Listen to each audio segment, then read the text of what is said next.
Hello നമസ്കാരം. 9ാമത് T20 ലോകകപ്പ് ആദ്യത്തെ ആഴ്ച പിന്നിടുമ്പോൾ പോരാട്ടം കനക്കുകയാണ്. ഇന്ത്യക്കും പാകിസ്ഥാനും അടുത്ത റൗണ്ടിലേക്ക് കേക്ക് വാക്കാകുമെന്ന് കരുതിയ ഗ്രൂപ്പ് എ പക്ഷേ ഇപ്പോൾ ഒരു മരണ ഗ്രൂപ്പിൻ്റെ പ്രതീതിയിലാണ്. ടെസ്റ്റ് പദവിയുള്ള അയർലൻഡ് ഇന്ത്യയോട് തോറ്റതിന് പിറകെ അസോസിയേറ്റ് രാജ്യമായ കാനഡയോടും പരാജയമറിഞ്ഞു. ഇതേ കാനഡ തന്നെ ആരൺ ജോൺസൻ്റെ മികവിൽ USA പരാജയപ്പെട്ടിരുന്നു. എന്നാൽ ഈ ടൂർണമെൻറ്റിലെ തന്നെ ആദ്യത്തെ ഏറ്റവും വലിയ അട്ടിമറി എന്ന് പറയുന്നത് കഴിഞ്ഞ തവണത്തെ റണ്ണറപ്പായ പാകിസ്ഥാൻ US പരാജയപ്പെട്ടതാണ്. 159 റൺസ് നിശ്ചിത ഓവറുകളിൽ ഇരു ടീമും സ്കോർ ചെയ്തപ്പോൾ സൂപ്പർ ഓവറിലാണ് USA പാകിസ്ഥാനെ പരാജയപ്പെടുത്തിയത്. പാകിസ്ഥാനെ പരാജയപ്പെടുത്തിയ US ടീമിൻ്റെ നട്ടലെന്ന് പറയുന്നത് ഒരു ഇന്ത്യക്കാരനാണ്, സൗരവ് നെത്രാവൽക്കർ.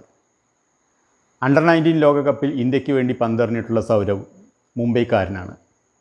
എന്നാൽ പ്രതിഭകളുടെ ധാരാളിത്തമുള്ള ഇന്ത്യൻ ക്രിക്കറ്റ് ടീമിൽ ഒരു സ്ഥാനം നേടുക എന്നത് ബാലികേറാമല ആണെന്നറിഞ്ഞുകൊണ്ട് തന്നെ സൗരവ് ഉപരിപഠനത്തിനായി കമ്പ്യൂട്ടർ സയൻസിൽ മാസ്റ്റേഴ്സ് എടുക്കുന്നതിനായി US പോയി.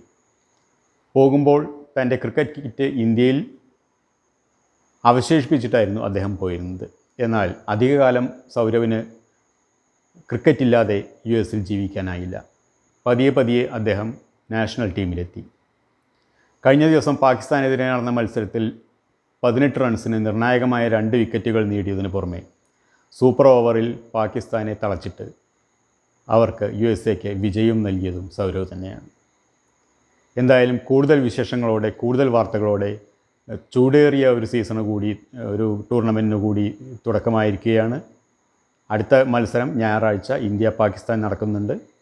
അതിൻ്റെ വാർത്തകളും വിശേഷങ്ങളുമായി നമുക്ക് വീണ്ടും കാണാം. Thank you very much.